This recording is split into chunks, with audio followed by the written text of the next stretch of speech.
Welcome to పిఎం7 భక్తి. విలాసవంతమైన జీవితానికి, సంపదకు, ఐశ్వర్యానికి ప్రతీక శుక్రుడు. ఆయన అనుగ్రహం ఉంటే అపారమైన ధనం వద్దన్నా కలిసి వస్తుంది. కుబేరులవుతారు. ఒక రకంగా చెప్పాలంటే ముఖేష్ అంబానీకే అప్పు ఇచ్చే స్థాయికి కొన్ని రాష్ట్రాల వారు ఎదుగుతారని జ్యోతిష పండితులు తెలియజేస్తున్నారు. గ్రహాలు నిర్దిష్ట సమయంలో ఒక రాశి నుండి మరో రాశికి మారుతుంటాయి. ఇలా మారే క్రమంలో కొన్ని యోగాలను ఏర్పరచుకుంటాయి. ఆ ప్రభావం అన్ని రాష్ట్రాలపై ఉన్నప్పటికీ కొందరికి మాత్రం చాలా బాగా కలిసి వస్తుంది. ఉన్న అప్పులను కూడా తీర్చేస్తారు.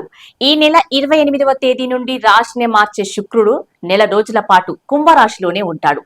ఏ రాశుల వారికి ఏ విధంగా కలిసి వస్తాయో ఇప్పుడు మనం తెలుసుకుందాం.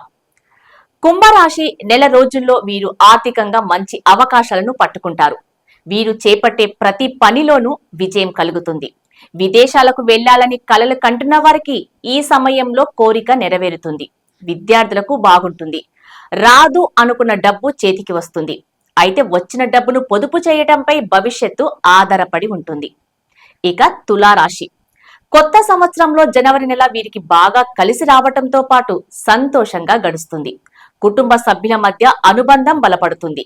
ఆధ్యాత్మిక కార్యక్రమాల పట్ల ఆసక్తి చూపుతారు.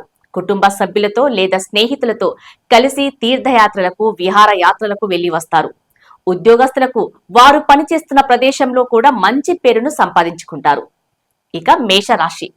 ఎప్పటి నుంచో వేధిస్తున్న కోర్టుకు సంబంధించిన న్యాయ వ్యవహారాలు చక్కబడతాయి. తీర్పులు మీకు అనుకూలంగా వస్తాయి. పెళ్లి కాని వారికి ఈ సమయంలో పెళ్లి కుదురుతుంది. శుక్రుడి సంచారం వీరికి బాగా కలిసి వస్తుంది. ఇక మకర రాశి. పని చేసే విషయంలో అత్యంత జాగ్రత్తగా ఉండాలి. వ్యాపారస్తులకు భారీ లాభాలు ఉన్నాయి. కొత్త వ్యాపారాలను ప్రారంభిస్తారు. కొత్త ఇంటిని లేదంటే కొత్త కారును కొనుగోలు చేస్తారు. అప్పుల బాధ నుండి బయటపడతారు.